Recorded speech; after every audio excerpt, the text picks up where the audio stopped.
Hey there, garden lovers. Today is February 6th, and this is a Garden a Day with Maidenbrock Gardens. Thank you for listening.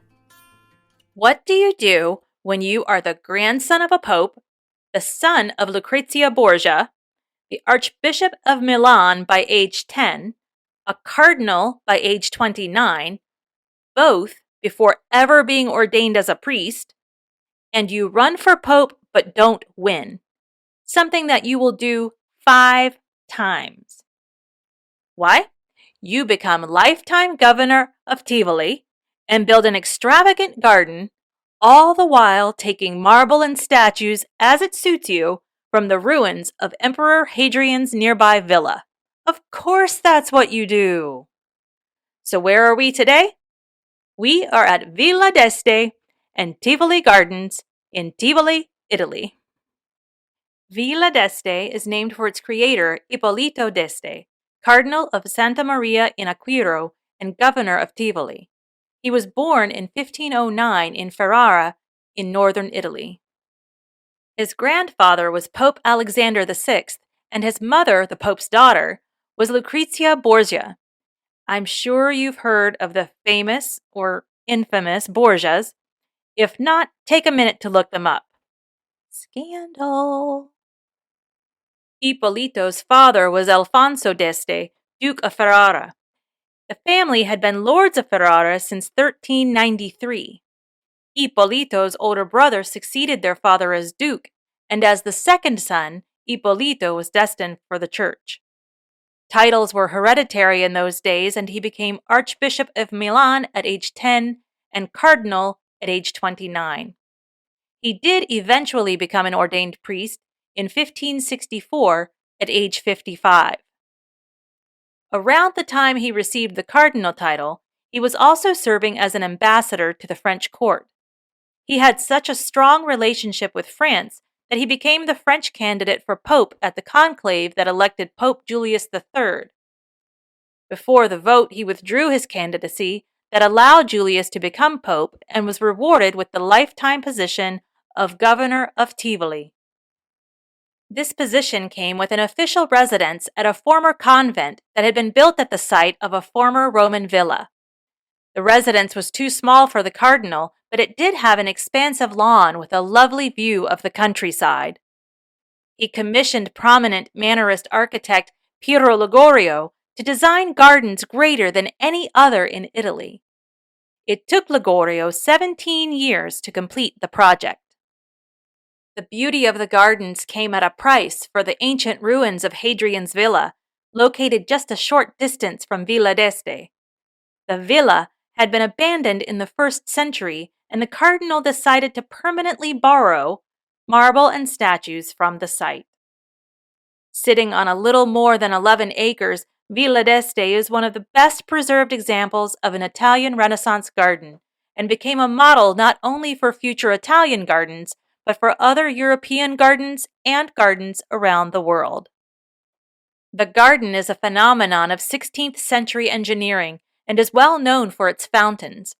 In fact, the garden has 51 fountains, 398 waterspouts, 364 water jets, 64 waterfalls, 220 basins, and 875 linear meters of water canals, tunnels, and pipes. The garden is watered and the fountains are fed by gravity. Earth was moved to create an artificial mountain, and water was diverted from the nearby Aniene River to supply water through an intricate maze of canals, tunnels, and pipes. The result is the constant sound of running water, from cascading fountains and water spouts to gently rippling pools, and a lush, well-watered garden containing more than 30,000 plants, including cypress trees, citrus, magnolia, various evergreens, roses, water lilies, and jasmine. Dotted throughout are statues of ancient deities, mythological creatures, gargoyles, and animals. One of the most famous fountains is the Fountain of the Organ. Work on the fountain began in 1566 and was completed in 1571. It was unlike anything anyone had ever seen. The organ plays music by a water wheel mechanism that forces air through pipes, creating sounds. The intricate design of the organ requires continual upkeep, and it's fallen into disrepair many times through the centuries. By the end of the 18th century, the organ had deteriorated beyond repair and was no longer able to play. In 2003, the organ made its second debut after a long period of restoration. New mechanicals based on Renaissance principles were installed, and the organ does again play. Visitors will enjoy a short concert every 2 hours of the day, beginning each morning at 10:30. The Hundred Fountains is another famous part of the garden. This fountain is actually a long alleyway of 3 long canals, one above the other, with nearly 300 water spouts. Water from the top canals feeds spouts in statues of eagles and lilies and fan-shaped sprays. The water from those statues falls into the second canal that feeds a series of masks that spout water into the lower canal. The garden was designed with a central axis with paths leading to each fountain, but the garden is not all fountains. The sloping earthworks allowed for a series of terraces, staircases, and mossy grottos. The cardinal died before the villa and garden were completed, and successive owners continued the work. The famous artist Bernini installed one of his creations in the garden in 1661, the Fountain of the Bicchierone. Bicchierone means cup or chalice, and this fountain does indeed resemble a large mosaic-covered drinking cup. The base of the fountain is shaped like a shell, with the chalice in its center reaching toward the sky. A second Bernini work was a rocky cascade originating from a waterfall from the Fountain of the Organ, with 2 additional cascades coming from the sides and entering the pool below. The cascades were neglected for 2 centuries until in the 1930s a new fountain was installed using some of what remained. This is the Neptune Fountain. It was named for the statue of Neptune housed in the grotto behind the waterfall. These are only 4 of the 51 fountains in the garden. I invite you to do a bit of research into this premier garden to learn more about all the fountains as well as the beautiful villa. I've included a link in the notes to the Maidenbrock Gardens bookshop. Have you heard of Bookshop? It was formed in 2020 as an independent alternative to some of the big box online booksellers. You know the biggest, the one with the logo that looks like an orange smiling arrow. Well, Bookshop helps out the mom and pop shops, the little guy or gal, and the independents like me. I set up a shop on the Bookshop site, and every time you order anything from my shop, I earn a small commission at no extra cost to you. I have several book lists available, including one I've set up especially for A Garden a Day. When I find a book that relates to a garden we've explored, I add it to the shop. So even if you don't find a book that interests you now, there will sure to be one added to the list sometime in the future. I invite you to visit my shop to look around, and if you decide to purchase something, I really do thank you. The link is in the notes, or if you have a good memory, the address is bookshop.org/shop/Maidenbrock Gardens. Thank you for checking it out.